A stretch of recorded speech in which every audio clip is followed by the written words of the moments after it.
Hello and welcome to episode 38 of Battlefield 4 News. And this could be a long one because we've had the patch notes for the March the 6th game update, which includes all the balance tweaks and quite a few fixes, so let's get stuck into the notes. Several crash fixes and stability improvements. Fixed an issue with resending data that caused rubber banding on some servers. It would seem that some servers were resending data even though there was no packet loss. They've increased the maximum rank from 110 to 120, and fixed an issue with the kill camera triggering before the game client would display the last portion of damage being dealt, giving players the impression that they died too early. They may have fixed this, but their kill camera is now completely knackered. It doesn't even show you who killed you half the time anymore. And they fixed the sync issues for blood effects, damage indicators and the health bar. So now every hit that hits you has its own individual update. They've tweaked the speed, dispersion and rearm duration of infantry fighting vehicles and main battle tank projectiles. So what they've done is they've made it the same for every round, and that makes it easier for them to adjust the staff shell. Tweak timing for how long the kill feed stays on screen. So this may well be one of the issues that's causing the kill feed to be completely broken. Fix an issue where the message joining server sometimes didn't appear when the user tried to join the server. This would particularly happen when you were in a queue for a server, and when you joined you got a red error message instead of the joining server message. Added default player slots to the server browser filters. Fixed an issue on Silk Road where players could deform the terrain to create a big water-filled hole. Some of the surface water was actually deep, so if you blew it up you got a massive hole with a lake in it. And a fix for a bug that occurred at the end of the round if you were in the bomber on China Rising maps. Fix for an issue on rogue transmission where it was impossible to capture a flag while riding a quad bike. On Siege of Shanghai they've stopped you being able to arm and disarm MCOMs that had already been destroyed. Fixed an issue where the audio on disarming MCOMs could get stuck in an infinite loop. Added minimap details for missing carriers in Rush on Paracel Storm and Hainan Resort. And fixed for an exploit that would allow players to shoot 2 tank shells with not enough delay between shots. So this is the staff shell and you're quick swapping over to get a second shot off. Now they've called it an exploit. It's not an exploit, it's been in the game since the start. They designed it badly. If this was players exploiting something, they would be banning people. And considering they had exactly the same problem in Battlefield 3 with a canister shell, this is certainly not an exploit, it's DICE being stupid. They fixed a bug where squads would get broken up if you were playing Conquest and then played Air Superiority, although why you'd want to play Air Superiority I have no idea. Fixed an issue where Diffuse could get stuck in an unplayable state between rounds. Removed a bug that would cause players to sometimes get stuck in the kill cam. Fixed an issue where the revive icon was not being greyed out in the minimap on Diffuse. So if you don't know, you can only get revived once on Diffused. General improvements and bug fixes for the Battle Dash and missions. Fixed a bug where red laser dots would get stuck on textures. No mention about tribe dots or green lasers because they also get stuck on textures. Zoom dispersion fixed when zooming in and firing, the dispersion did not lower to the new max value. So that's if you're hip firing and then going ADS, you should now get the worst ADS penalty that that gun could give you rather than what happened before, which was you kept the hip fire. Fixed a bug where the enemy health was always displayed as full in the kill cam, but as the kill cam is now broke, they fixed all those bugs because none of them show up anymore. Fixed an issue in Diffuse so the bomb carrier can't plant a bomb in the next round without picking up a new bomb. Yep, you read that right. If you had planted the bomb at the end of one round, when it started the next round you could run up to it and plant it again. It kept you with the bomb carrying state but didn't mark you as a bomb carrier.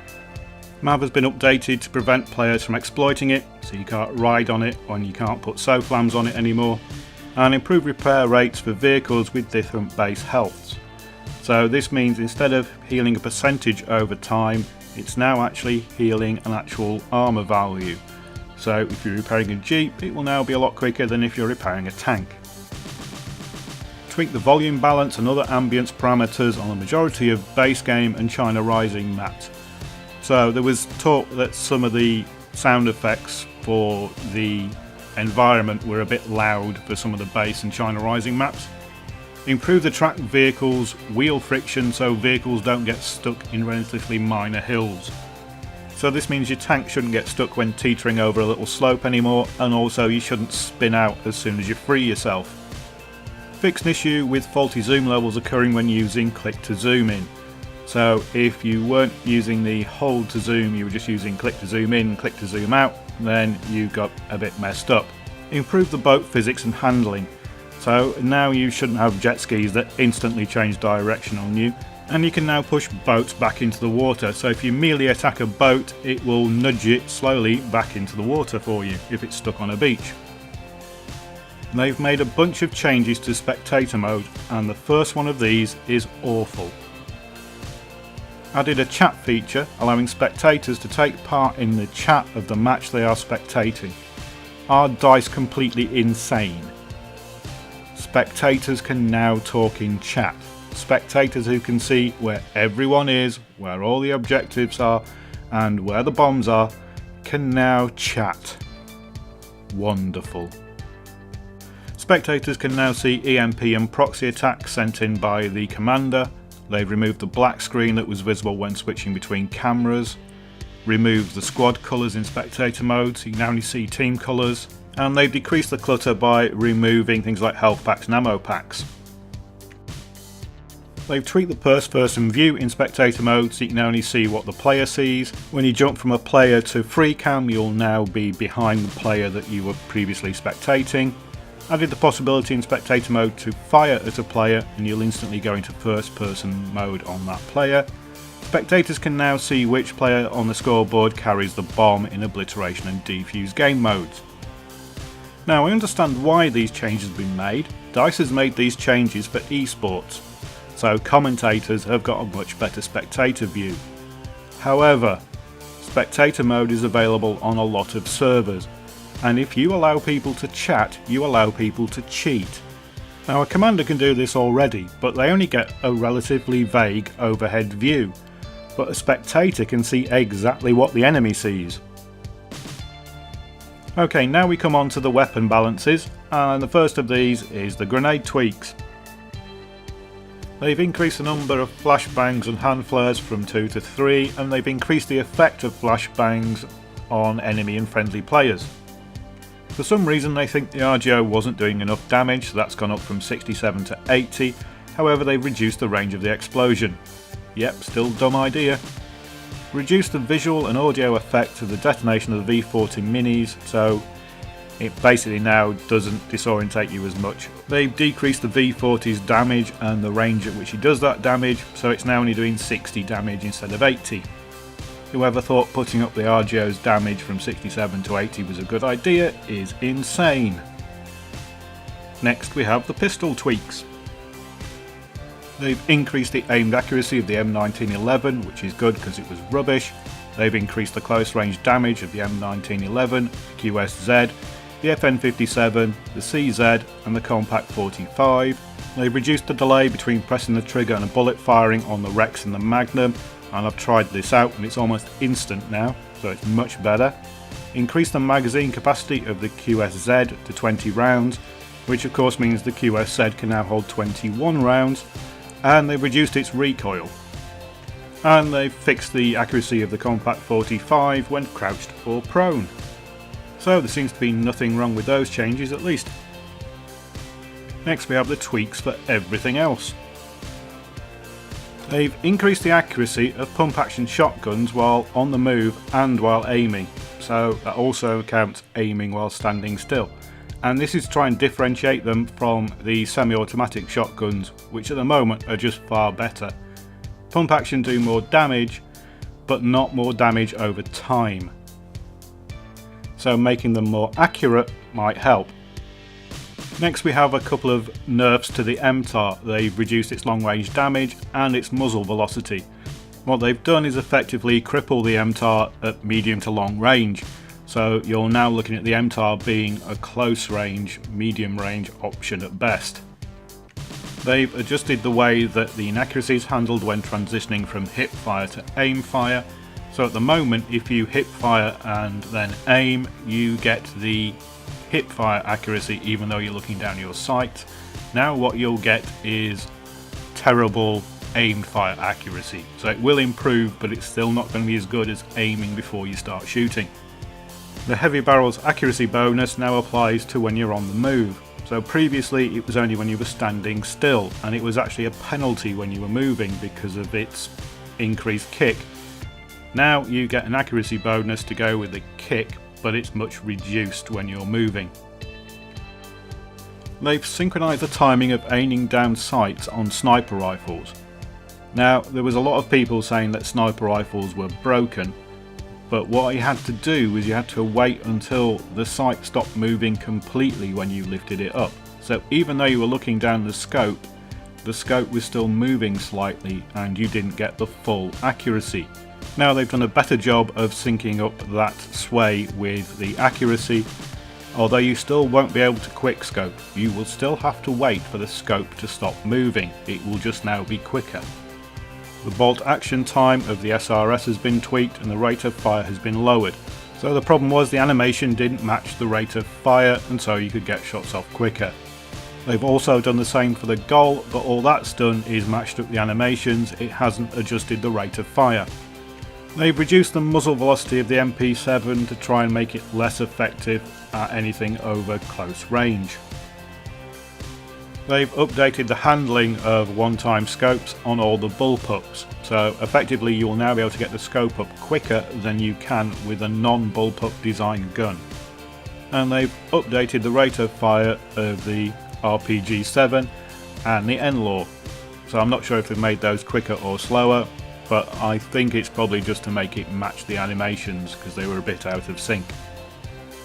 And now we have the vehicle tweaks.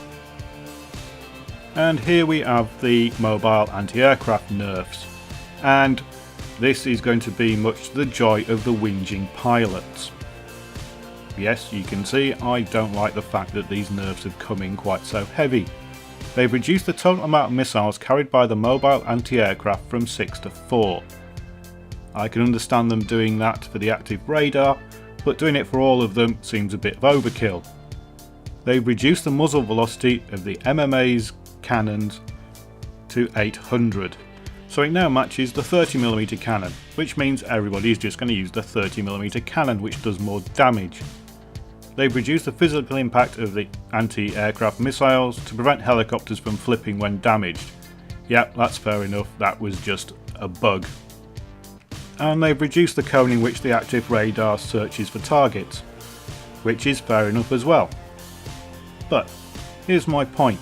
We have a bunch of nerfs on the mobile anti-aircraft, but the mobile anti-aircraft is the vehicle in the game with the least number of kills. Jeeps have more kills than mobile anti-aircraft. So despite these nerfs, you're still going to get pilots whinging in the chat and on the forums about the mobile AA, because they want to fly around and get lots of kills, when they've got to now avoid a mobile AA, which is going to be just a bit further up the map. They've increased the direct damage done by the attack helicopter's gunner's cannon, so this means that when it's hitting a vehicle it's going to do more damage, but it's not going to affect infantry that much unless they're deadly accurate. They've increased the direct damage of the Zuni rockets for attack helicopters, so they make them a more balanced choice. And they reduce the splash damage and maximum splash damage of the Scout helicopter's 25mm cannons. So this is giving two different roles for the Scout helicopter, anti-infantry with the miniguns and anti-vehicle with the 25mm cannons. They fixed active protection and the little support gadget, so they now stop 12 gauge frag rounds. Those people that spam MBT laws are now going to have to find something else to use because it's been nerfed. It's now a lot dumber, you're going to have to aim it more accurately, it's going to be slower to reload, and it won't go through active protection. So effectively all the reasons that people have been using the law have been taken away. They've reduced the range of the SLAM from 6 meters to 3 meters, and they say that's because it was far superior to the AT mine. It's still going to be far superior to the AT mine because it's more flexible. and it's smaller and it's harder to spot. And they've reduced the damage the staff shell does to all targets by 25%. They say this is going to balance it out, but it isn't. The staff shell is still the long range sniping option. Okay, it's now going to be slower to reload and it's going to do less damage, but you can still hit another tank right across the map with the staff shell. It's got no drop and it does a top down attack. I think you're still going to see staff shells around on the open maps. And that's it for this patch. So on the whole, it's very good. It has got issues, so there are many bugs that have appeared with this patch, and as such I will have to go through a video tomorrow highlighting what all the new bugs are. But that's it for this episode of Battlefield 4 News. I'm off to drink some honey and lemon and try and get my voice back. Thanks for watching.